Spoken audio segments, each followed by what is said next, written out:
ఒక వార్త చూశాను. అదేంటంటే మహేష్ బాబుకు ఒక డాక్టరు, ఇంకొక కస్టమర్ ఇద్దరు కలిసి నోటీసులు ఇచ్చారు.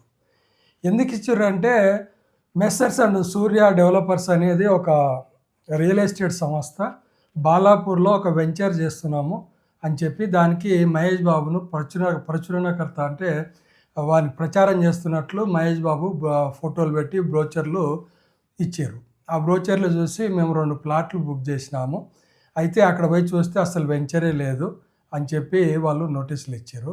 అయితే వాళ్ళు పే చేసింది ఒక్కొక్కరు 34 లక్షలు ఎంతో పే చేశారు, సబ్జెక్ట్ టు కరెక్ట్. దాంట్లో అడగంగా సగం డబ్బు వాళ్ళు రిటర్న్ ఇచ్చేసారట. కానీ మిగతా సగం ఇంకా రాలేదని చెప్పి వాళ్ళు వినియోగదారుల కమిషన్కి పోతే వాళ్ళు మహేష్ బాబుకు నోటీసులు ఇచ్చారు. అసలు ఇదంతా ఎలా జరుగుతుంది అంటే యాక్చువల్గా దీంట్లో మహేష్ బాబుకు ఏం సంబంధం ఉండదు, అనుకోకుండా ఇరుక్కపోతారు. ఎట్లా అంటే ఈ ప్రముఖులంతా మహేష్ బాబు లాంటి హీరోలు వాళ్ళు ప్రముఖులకు వాళ్ళకు టైం ఉండదు. ఇంకొకటి వాళ్ళకి చట్టాలు ఇవన్నీ పెద్దగా తెలిసి ఆస్కారం కూడా ఉండదు. దానికని వాళ్ళొక టీం ఉంటుంది వాళ్ళకు.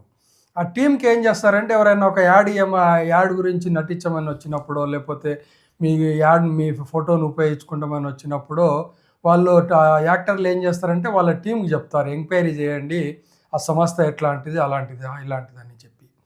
అయితే ఆ సంస్థ మరి వాళ్ళు సరిగా ఎంక్వైరీ చేస్తారా లేదా? ఇప్పుడు లా ఆఫీస్లో కూడా వాళ్ళకి లాయర్స్ కూడా ఉంటారు వాళ్ళ టీంలో. వాళ్ళు అవన్నీ కరెక్ట్గా చెక్ చేసుకున్న తర్వాతనే యాక్టర్లు యాక్చువల్గా సైన్ చేయాలి. ఎక్కడో ఒక లోపం జరుగుద్ది, ఆ లోపంతో వీళ్ళు సైన్ చేస్తారు, తర్వాత ఆ సంస్థలు ఎత్తిపోతాయి. ఈ మధ్య ఈడీ కూడా మహేష్ బాబుకు నోటీసులు ఇచ్చింది. ఇలాంటిది ఆ సంస్థ కూడా ఎత్తిపోయింది, వాళ్ళు కొన్ని కోట్ల రూపాయలు ఇచ్చినామని చెప్పి ఏదో చెప్పినామని క్లెయిమ్ చేశారు. ఇవన్నీ ఎందుకు జరుగుతున్నాయంటే ఇప్పుడు ఈ టీములు కరెక్ట్గా పనిచేయనప్పుడు ఇలాంటి సమస్యలు వస్తాయి.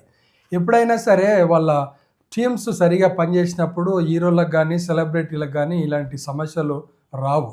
ఈ చిన్న సమస్యను వాళ్ళు ఎందుకు ఇట్లా నెగ్లెక్ట్ చేస్తున్నారో నాకైతే తెలియదు. కానీ దీనివల్ల వాళ్ళకు చెడ్డ పేరు వస్తుంది కదా. ఈరోజు పొద్దున్నే పేపర్లో చూస్తే నాకు మహేష్ బాబుకు నోటీసులు ఇచ్చినట్టు వస్తుంది.